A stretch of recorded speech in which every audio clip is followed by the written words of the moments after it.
Welcome to the Alcohol Free Life podcast, brought to you by thesoberclub.com. I'm Janey Grace. This is for you if you've quit the booze or you'd like to, or maybe you're just sober curious. I'll bring you tips and motivation without any judgment, and there'll be inspiration from experts, quit-lit authors, and sober heroes.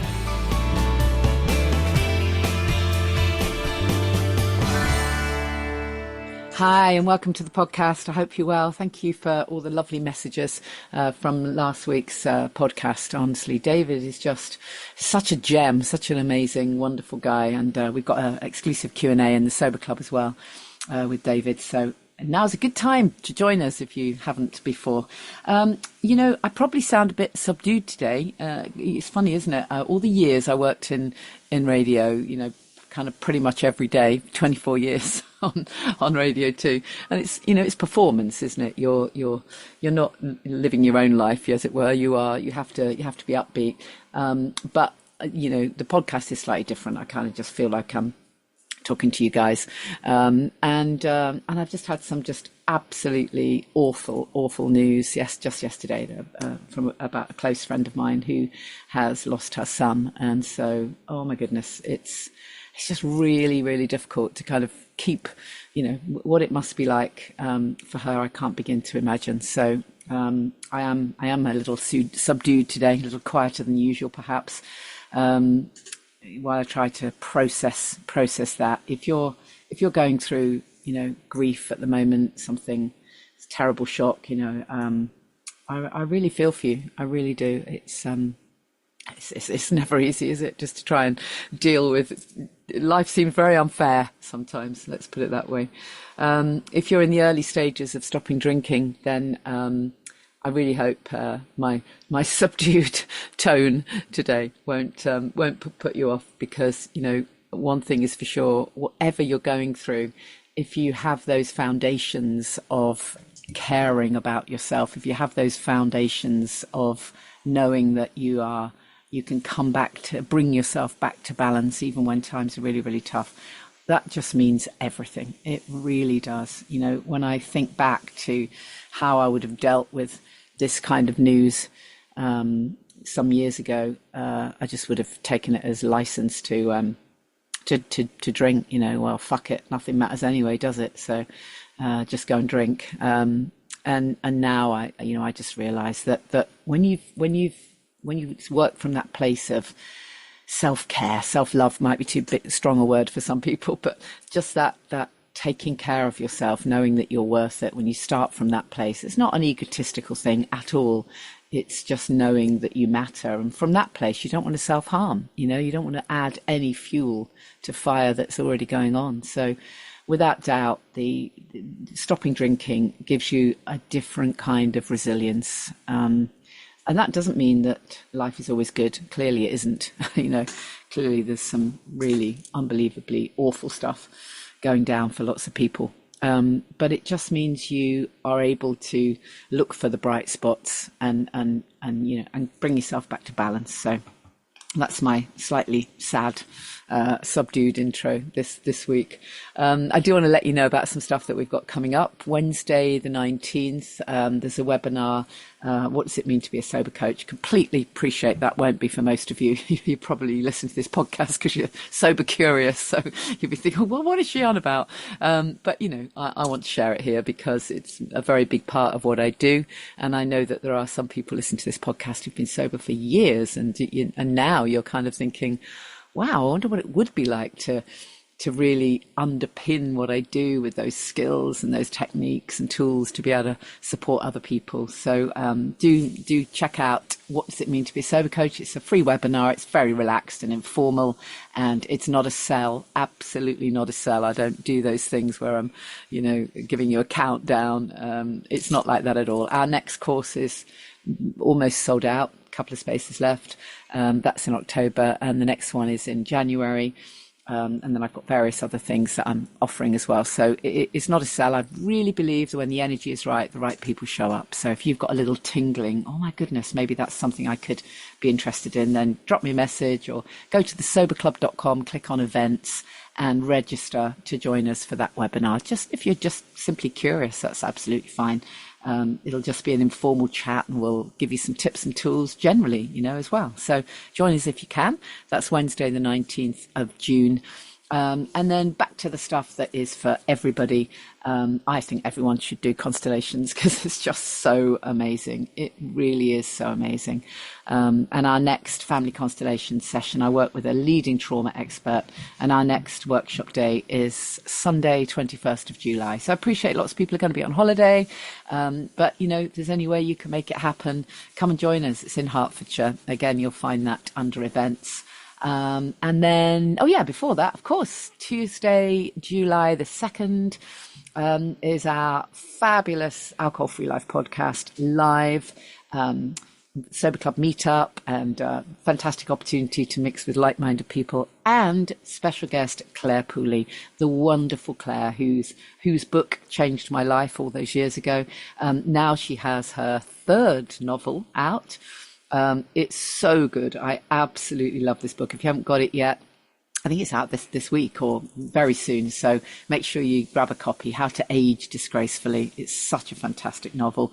And Claire's going to be joining us talking about her career. And I'm sure we'll get some fantastic insights. We always do with Claire. She's fantastic fun. So that's July the 2nd. In London. You need to, I don't know how many tickets we've got left. They do tend to sell out quickly, but again, go to thesoberclub.com and click on events and see if you can join us for that. I absolutely love meeting listeners in person. It's so great when you drop me a message, but if we get a chance to, meet in person, then that really is amazing. So don't stop messaging me. You're very welcome. I reply to as much as I possibly can at Janey Lee Grace across social media, as you know, and you can always find me through the Sober Club. Just trying to remember what else I was going to share with you this week. I'm kind of slightly knocked for six with this news, so I'm not quite up to speed. But this week's guest is Deb, who I was on Deb's podcast, Alcohol Tipping Point, and then I realised we need to do a swap. So it'd be fantastic to chat to Deb about the work that she does. So you get a chance to hear the interview with Deb in just a moment. Just one other thing I wanted to share with you. I know that, here in the UK, what is going on with the summer, right? We're English, we have to talk about the weather all the time. But I really recognise that all sorts of different things are triggers for different people, and for some people, when the sun comes out, it's like, oh, wow, I must drink because the sun's out. So the sunshine is a big trigger. But for other people, when the sun isn't shining and it's a kind of I was going to go out to that thing, or I was going to have friends round, in the garden, or I was going to do X and Y, but, the weather's not very good, so I don't think I will. It's that kind of, it's the way the weather affects our mood. We can't deny it. Those of you who are listening in sunny places, you're very lucky, because it does affect our mood. And for some people, they kind of take this drab grey weather as just a kind of license to hole up and drink. It's just, one of the things sobriety has taught me, I think, is just how amazing it is to be able to not be buffeted about quite so much, if you see what I mean. I think I used to be someone who was just so unbelievably up and down, and obviously always chasing the high. That's what we do when we drink, isn't it? We're always chasing the high. We always want the dopamine. For me, it was literally that phrase, bigger, better, faster, more. I was never satisfied with anything. Never satisfied. Always wanted, the next drink, the next party, the next event, the next bit of adoration from something, really just exhausting way to live your life, really. And I realized that was the alcohol. That was the lack that was the kind of lack of contentment, if you like. And I think one of the most incredible benefits of stopping drinking is that you get to realize what it can feel like to be contented, to be able to bring yourself back to contentment, to be able to look forward to that sense of balance. You know, as I've already said, at the moment, I am very out of sorts. I'm feeling really shaky, really fragile. I'm really upset. But there is still a sense of, you know, I know I'll get through this.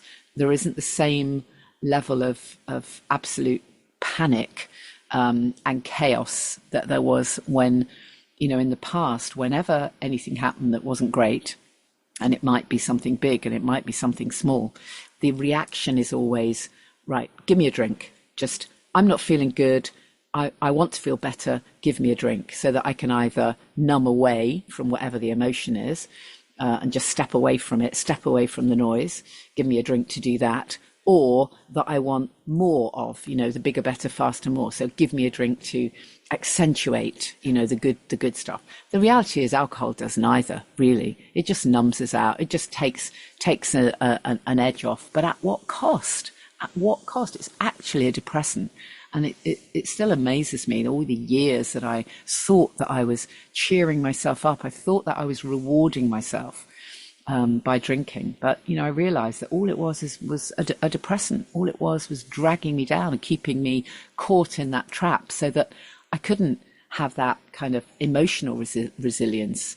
I couldn't face emotions. But actually the reality is we have to, don't we? We have to.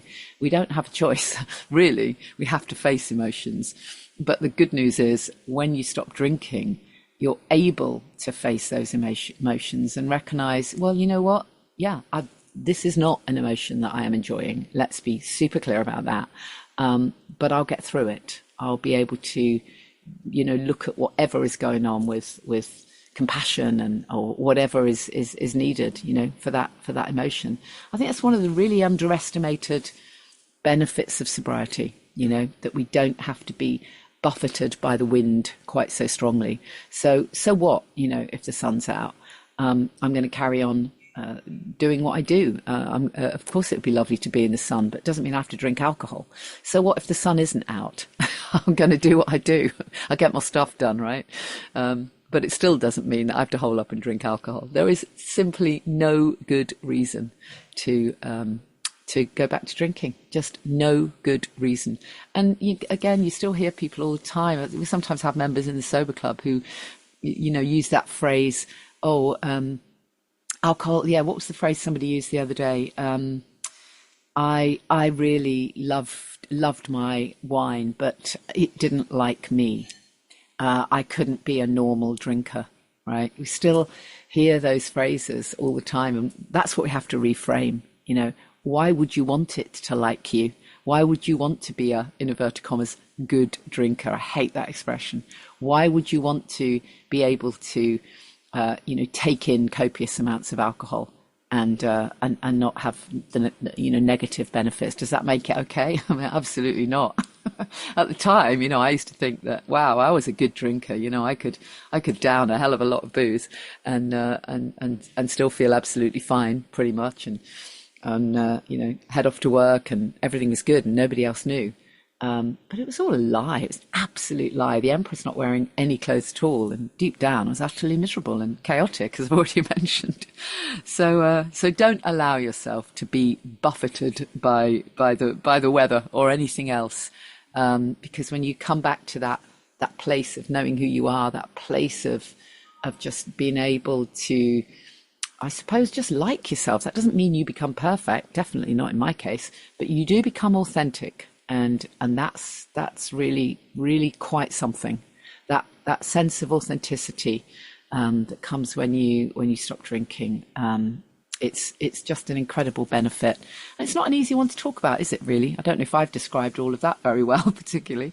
You know, people say, oh, stop drinking because you'll lose weight. Not necessarily, unless you're meant to, and then maybe you will later down the line. Stop drinking because your skin will look better. Well, yeah, hopefully, as long as you put in good nutrition in. You know, stop drinking because you'll have more time. Yeah, definitely, you definitely have more time.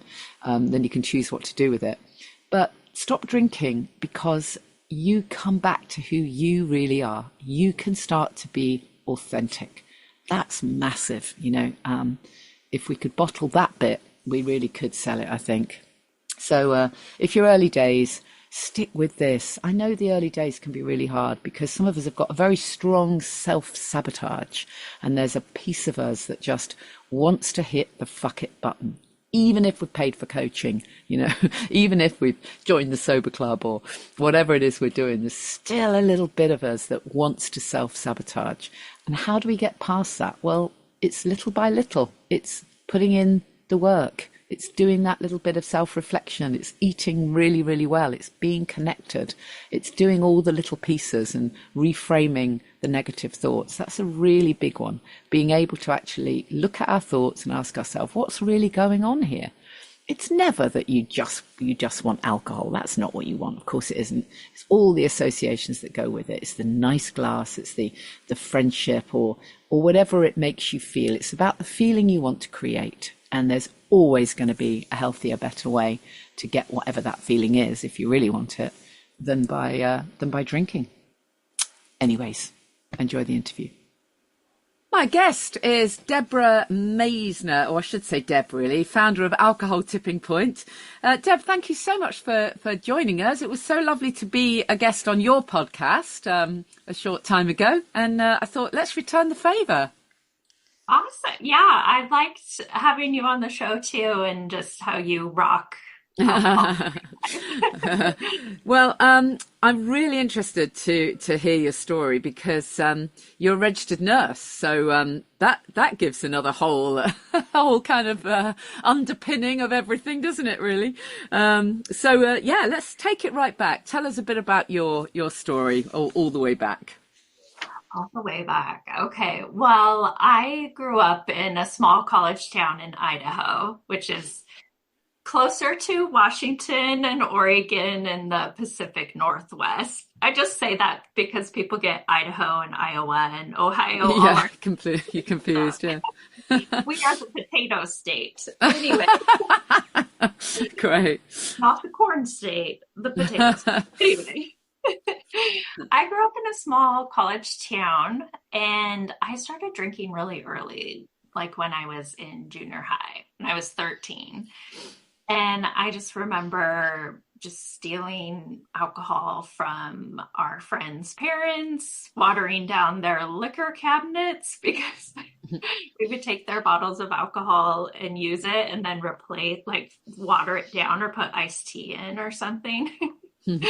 Anyway, so at first it was just fun. It was a rebellion. It was something to do because there wasn't a lot to do in the town I grew up in.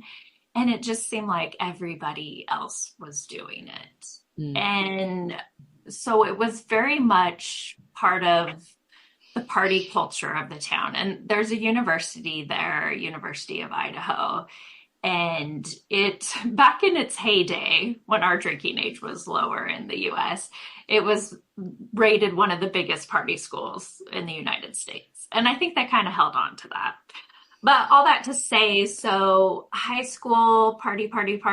I graduated high school, went to University of Idaho. So I stayed in the town. And again, it just seemed normal.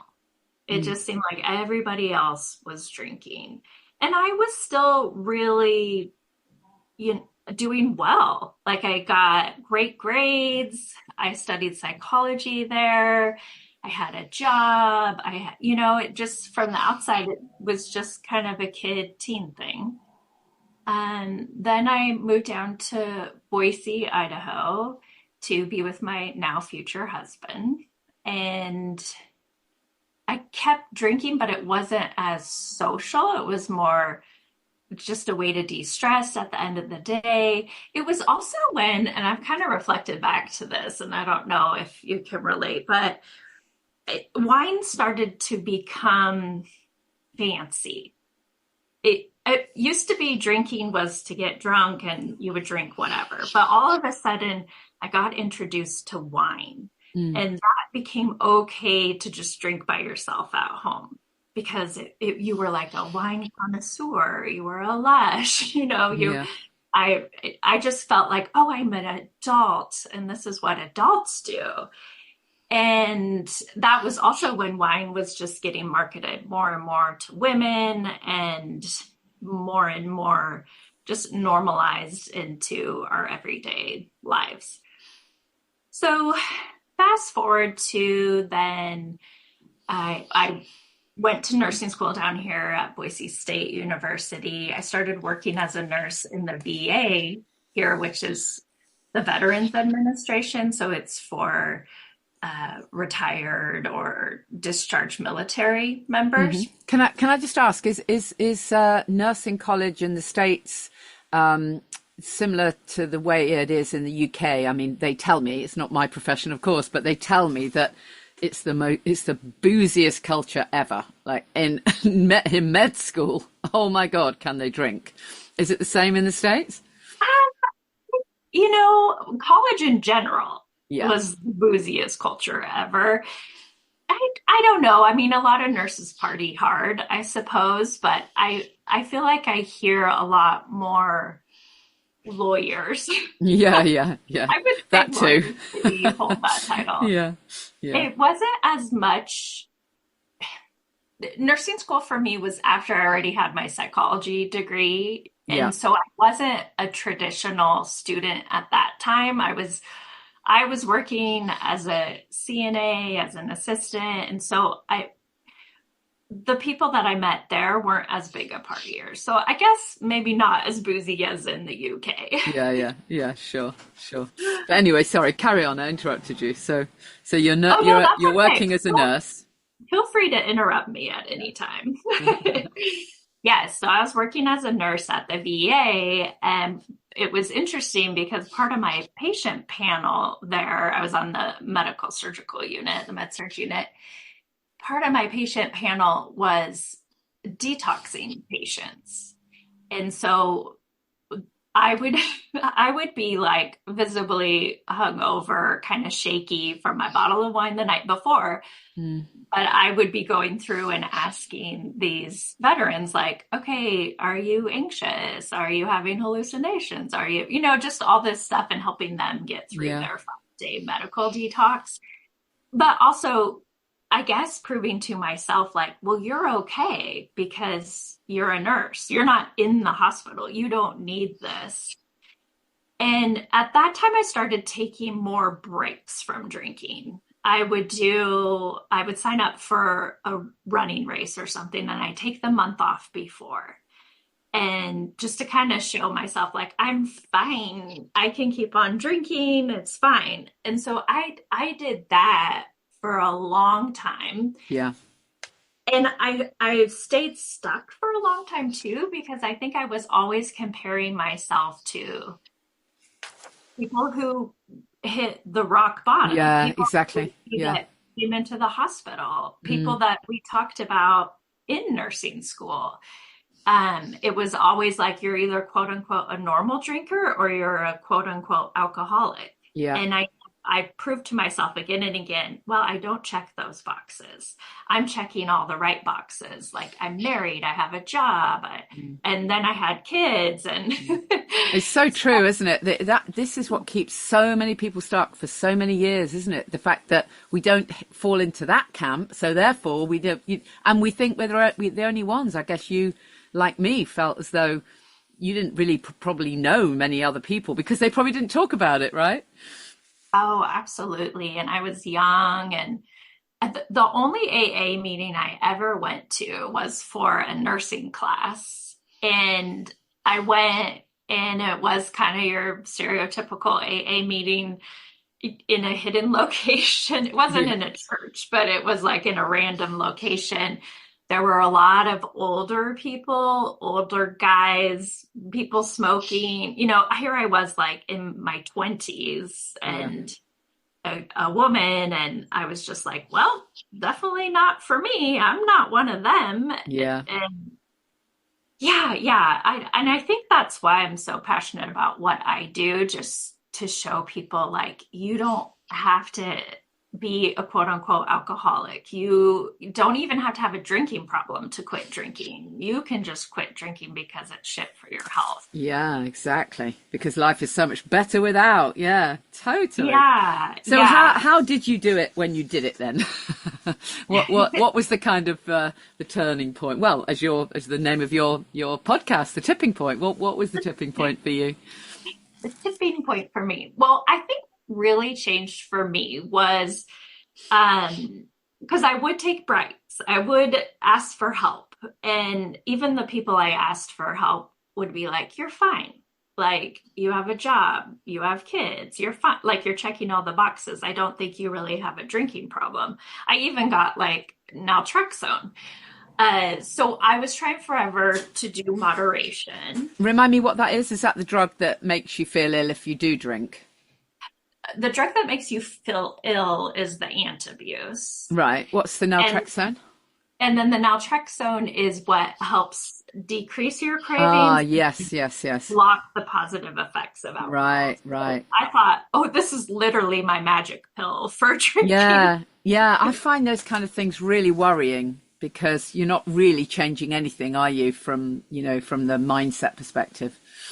Yeah, it's interesting. And that's how it worked for me. I would still drink and I would just be frustrated and want to drink more because I wasn't feeling it as much. Right. However, they can be game changers for people, especially in the first 6 months. Yeah. Especially naltrexone.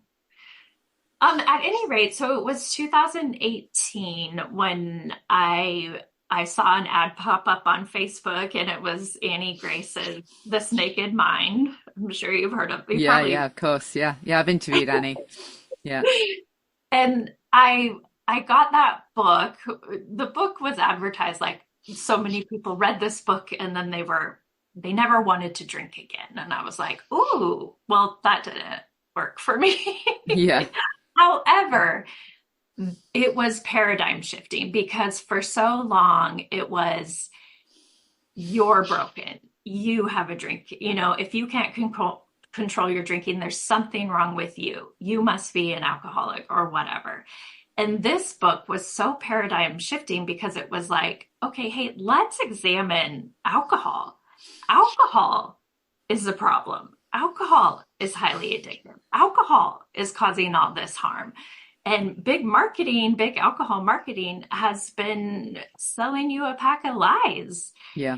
So that for me really helped take the stigma away. And then I signed up for one of her live alcohol experiments. And it was being with other people, seeing other people in this like huge Facebook group. But there were other people like me, like gray area drinkers, people who hadn't hit rock bottom, who didn't need inpatient rehab, didn't relate to AA. And it was finding those people that got it, and making me not feel so alone because I felt so alone. It is isolating, isn't it? Totally isolating. So isolating. Yeah. And were you still nursing at that point? Actually, yeah. So I had actually went back to work. I quit my job when I had my babies, and then I have 2 daughters. They're now in high school. But then I went back to work in 2015 as a health and wellness nurse in preventative health care. Okay. Yeah. And so that's interesting. But at any rate, I finally got to the point of doing rethinking how I was looking at alcohol. And I say this a lot. What worked for me was marrying the concept of, yes, alcohol is shit for your health. Alcohol, you've been lied to. It's just kind of gotten into the society, the ocean of society. Yes, alcohol's a problem and it's your responsibility. Yeah. So when I could finally put those two together, like, okay, it's not your fault. It is your responsibility. Yeah, I love that. Yeah. And just get to a point where I was done with moderating. Moderating to me is so hard. It's exhausting, isn't it? Yeah. It's exhausting. Exhausting. I'd rather have none than one. Mm, mm, And so when I was finally able to put it together, finally able to just be like, you know what, I'm done drinking. I'm done. yeah. And so that was January 1st, 2020 was my last day drinking. Mm, amazing. And so how did that impact on your colleagues, close friends, your family? Did you have any kickback, or was everyone very supportive for you? Everyone was really supportive. My work colleagues were great. They'd seen Drunk Debbie. Yeah. We had some wild times. They were very supportive and they got it. I would say pretty much everyone was supportive. Um, I did have one colleague. Well, it was 2020, so we were all so isolated from Yeah, of each other. course. So Yeah, it yeah. didn't really show up as much besides my immediate family. Um, but I had one colleague when we were kind of back to work. She was a phlebotomist, and she said, "Oh, we need to go out and drink." And I said, "Oh, I'm not drinking. I gave up drinking." And she was like, "Oh, that's so sad." Yeah. And I was like, "No, it's No, not. it's not. I'm done." Yeah. Yeah. Wow. Yeah. So tell us a bit more about how you bring mindfulness into it all and the importance of that for you, because I'm guessing, with the work that you do, particularly with the work you were doing around being health and wellness coach, and working in nursing, introducing mindfulness is really key, isn't it? Yeah, I love mindfulness. I didn't really understand it or get into it until 2020, until I Mm. gave up drinking and I was like, what the hell do I do with all my emotions? Yeah, because we forget that we don't really know how to handle emotions because we've never done Oh it my, really, have we? yeah, yeah. I just was like walking around like a little exposed nerve, just a little raw nerve.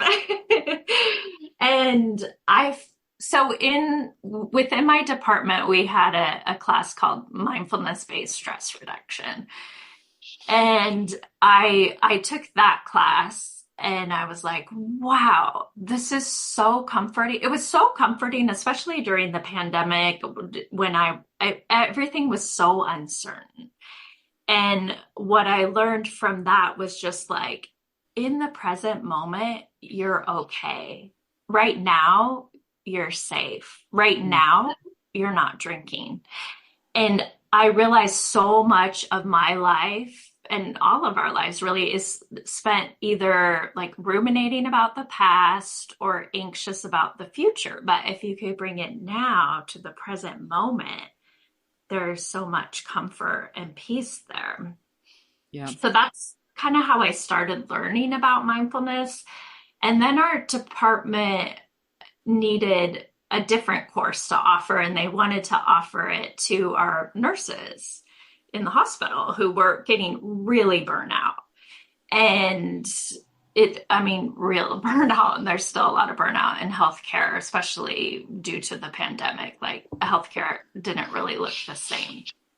At any rate, so then I went on to become a mindfulness instructor, and the approach that I went through, which was through positive psychology, was really about learning how the mind works, how we view things. It was less about, and this was a key concept for me and something I think is important. Like, I think people think that mindfulness is meditation and just sitting crisscross applesauce and uh, doing a guided meditation or something. But mindfulness is really just a way of life, of living life in the present moment without judgment, and just bringing yourself back again and again to Mm. the now. And there's so many different ways to practice it besides meditation. Yes, meditation's wonderful, but I think that kind of is daunting for people. At any rate, so that's when I became a mindfulness instructor. And then, so I've been teaching it in my alcohol tipping point and then in healthcare as well. Yeah. So could you give us an example then, for somebody who hasn't really, tried it or hasn't really grasped what it is yet? What would be a starting point? What could they focus on? Yeah, I think one starting point for people is the breath. The breath is so, I mean, it's so accessible, it's free. Yeah. So just having a moment where you take even a minute, even less than a minute, where you just do a deep breath in and a slow release out. And you can even do box breathing, which would be where you count out your breaths, where you do you inhale for 4 beats, you hold your breath for 4 beats, you exhale for 4 beats, and then you rest in between. And I think the way that that is so helpful is because you're focused on your breathing. So you're bringing it back to right now. Yeah. And then you're counting. And when you're counting, you're using a different area of your brain and you're not as tied to emotion. So that's just one way to practice mindfulness. Like I would tell the nurses, like, go take your bathroom breaks, which Yeah. we know notorious for not. Take a moment to just breathe. Yeah. I don't know if I mentioned to you when I probably didn't, just recently I co-wrote a book. I co-wrote a series of books called Stress to Calm in 7 Minutes, and they're for specific professions. And one of the books was Stress to Calm in 7 Minutes for nurses. Awesome. So when we did that book, myself and my co-author Beverly Densham, we did some research beforehand and spoke to nurses or people from the medical profession in the UK to get a sense of what was, what the stressors, as it were in their profession. I have to say, I was actually shocked. I really was. I was not prepared for what came back. So I don't know if it's the same in the States, but what we got back was, I mean, oh my God, I mean, literally people, nursing profession, medical professionals of all levels. So, nurses, people in A&E, people in kind of management, people at higher, I mean, right across the board, the stress levels, I mean, off the scale, practically no breaks. So many people said they were self-medicating. These were anonymous responses, a lot of them, or at least we didn't use their names. They said they were, using smoking, using alcohol, some of them using drugs, almost. Hardly anyone was kind of factoring in good self-care or exercise or even good nutrition. So, oh my God, this is not sustainable. So I don't, does that resonate in the States, or is this just a UK thing?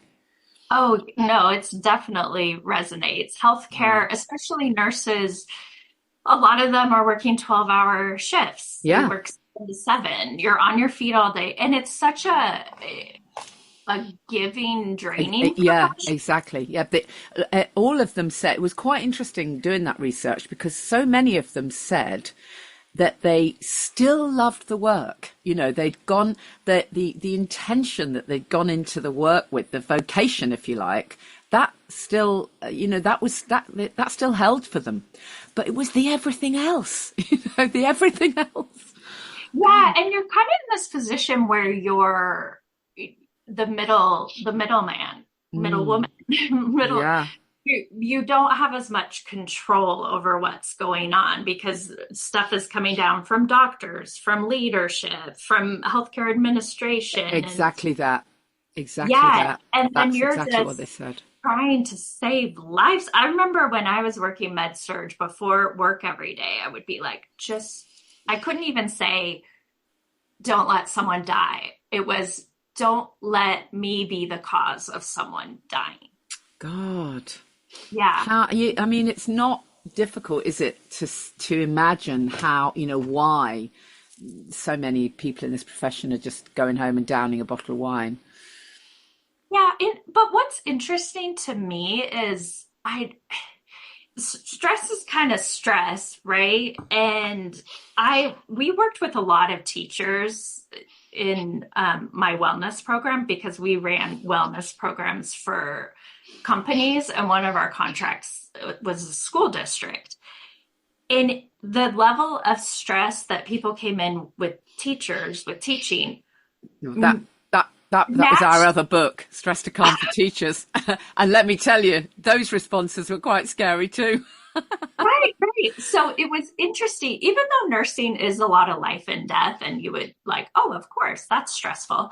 Yeah. But the level of stress felt by the person really matched. It didn't matter what you were doing, it was how you were perceiving the stress. Yeah, And true, true. if that makes sense. No, it totally does. And I can absolutely see, you know, even just from the stuff we wrote about in our book, I can absolutely see how if only there could be more awareness of simple mindfulness techniques, it really would make a massive difference, wouldn't it? Yeah, yeah. And I think what's so cool about mindfulness now and what I'm passionate about is just making it accessible for everyone, making it not so hard, Yeah. simplifying it. I mean, they teach it to like blue collar workers, they teach it to refugees, they teach it to kids. They're teaching it more and more in school, which Well, I that's think. good, isn't it? I mean, that's exactly what we need is that, you know, at that very young age, we recognize, okay, I can just take a moment, you know, I can breathe, I can focus on something else. Yeah, And then maybe we don't get to the stage quite so quickly where we end up having to, you know, reach for the alcohol. absolutely. Mm. Yeah. Yeah. So, and it does go back to kind of the preventative side of things and the self-care side Yeah. of things. There was a mindfulness instructor that was talking about how there is stress. There's always going to be stress out there, right? That is your water. That is the ocean around you. That is the water level, right? But can you keep it at a manageable level Mm. where if something comes along, a wave comes along, it's not going to knock you out because so many people are up to their chins, just dog paddling, surviving, that a little wave will take them out, right? Yeah. So, how do we keep our water level down, our stress level down? So, practicing mindfulness is one way to do it, but it's all your other self care stuff that you're so passionate about too. Mm. Yeah, totally. I mean, I think you know, as you will have experienced so much, so often with the work that you do, when we're drinking, we think that's our self-care, don't we? You know, we think that Oh, that's where how we're looking after ourselves. And when we stop drinking, often, you know, I've had clients who have admitted that they haven't got anything going on in their lives, and it's a real shock to them. It's very upsetting for them when they kind of realize, oh my God, I used to you know, drinking was my only, in inverted commas, hobby. You know, I'd get back from work and I'd drink. And now that I'm not doing that, I've got all this extra time. And for some people, that's really, it's a little bit scary because they don't quite know how they're going to fill that time. You know, so there are, you know, you can see why, you know, for some people, this is really difficult in the beginning because we're introducing all these concepts which ought to be straightforward because we ought to be taught them in school, didn't we? You know, taking care of yourself, starting to love yourself, putting that mindfulness in place, starting to be able to deal with your own emotions. But of course, we're not taught any of that stuff. So then when we hit it at whatever age in our life, in my case, ripe old age, it's like everything's chaotic. oh yeah, totally. And you're right. Like you have so much more time because drinking, planning drinking, thinking about drinking, recovering from drink, all that took up so much time and bandwidth. And I think that's a lot of pressure on ourselves and I guess just society in general to be Mm. busy, to be Yeah, productive, yeah, to always be doing something. And it's really a distraction technique too, because we don't like to sit with uncomfortable feelings, yeah. uncomfortable emotions. But when you quit drinking, like learning to become comfortable with being uncomfortable is a skill. Yeah, it really is. Learning to just sit with your emotions. And Learning to knowing that it will pass, right? Knowing that this too shall yeah, pass. yes, no feeling is final. Mm. And yeah, I just think just practice being more than doing. Yeah, I love that. So tell us a bit more about how we can find you, Deb, and some of the stuff that you do. Are you still in Idaho, by the way? Yeah, I'm in Okay. Idaho, in So Boise, what's Idaho. it like there for do you have, the kind of scene that we have emerging in the UK with alcohol-free bars and is it kind of a growing movement there? Well, I don't know if I'd say movement. We do have a bottle shop. Shout Hmm. out to Free Spirits. We're seeing more mocktails and zero proof cocktails on the menus. Yeah, that's good. So that's good. I guess we have a brewery that puts out hop water. Okay. So that's cool. Yeah. Yeah. So I guess we're seeing more of it, but not as big as some other cities, I would Mm-hmm. say. Yeah, cool. Mhm. So yeah, tell us where we can find you. Well, I'm at alcoholtippingpoint.com. I have a podcast Janey's been on. Thank you for coming on my show. Yeah, It's it's good fun. Alcohol Tipping Point. I have Instagram. It's all under Alcohol Tipping Point. And I run monthly dry groups. So 30-day, well, whatever, however many days are in the month. So I run dry groups to help people practice not drinking. That's something I say a lot. I think that it's really important to have judgment-free, shame-free places for people to practice not drinking Mm. and not be shamed into sobriety, because you kind of see a lot of that. And AA could be like that. Sometimes other approaches are like that. So I just want to give people a safe place where they can learn some tools, lots of mindfulness, self-compassion, science-based tools, so that they can have a safe place to reevaluate your relationship with drinking. It took me years to get to a point where I was like, okay, I'm done.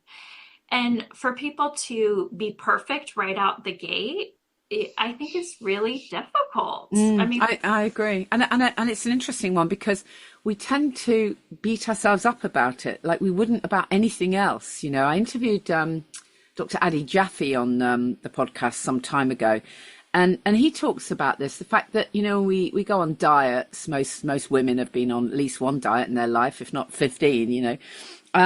And we kind of we start the diet and then we have a ginger biscuit and that's it, and then so what, we re-up the next day, or we do one diet and it lasts a bit and then we decide to, oh, okay, well, I'm feeling a bit miserable, I'll start it next week. And while we might sort of be a little bit exasperated, we don't kind of beat ourselves up. We just kind of re-up and start again. But with the alcohol thing, we really put so much judgment on ourselves. It's crazy. And I don't say this to mean, go ahead, knock yourself out, don't stick with it. Of course it's better if you can stick with it. But we do actually need some compassion, don't we, and kindness to ourselves, because it is tough for some people, and it doesn't happen necessarily the first time around the block. oh, absolutely. And so one of the things I am passionate about is that practicing that self-kindness, that self-compassion piece of things. Because if we just layer on the shame and the guilt, and you should do this, you should be further along, you start shooting all over yourself, then you end up just saying like, well, fuck it, right? Yeah. In a case of the fuck it's. Yeah, And totally. so learning to just learn from your slip ups, to not give up if you slip up, and get right back on it. And I recognize, like, I want to meet people where they're at. I recognize not everybody knows that they're done with drinking.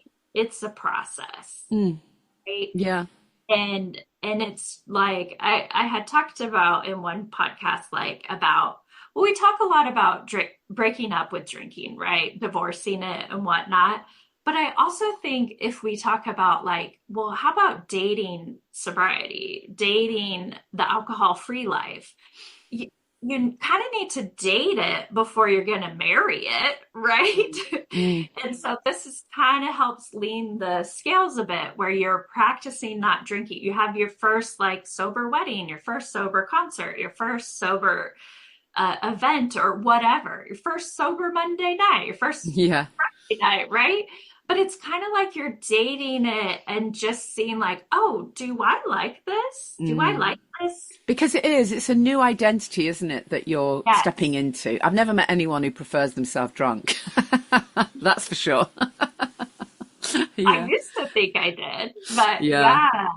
Yeah. Yeah. So I think that there is this big gap in between being a drinker and being an alcohol-free badass. Mm. That's what I say. But there's this big gap in between. And how do we navigate that? Yeah. How do we navigate that? And that's how I do. My monthly dry groups, I call them alcoholidays because I do promote like the positive spin on things like, hey, this is awesome. This is a gift for yourself, for your health, physically, for your health, your mental health, your physical health. This is something good you're doing. But that's why I keep doing them because I think they're so important. No, I agree. Well, thank you so much, Deb. It's been really great to chat to you. Well, thank you for having me. This was lovely. Cool. And I'll pop all those links in the show notes.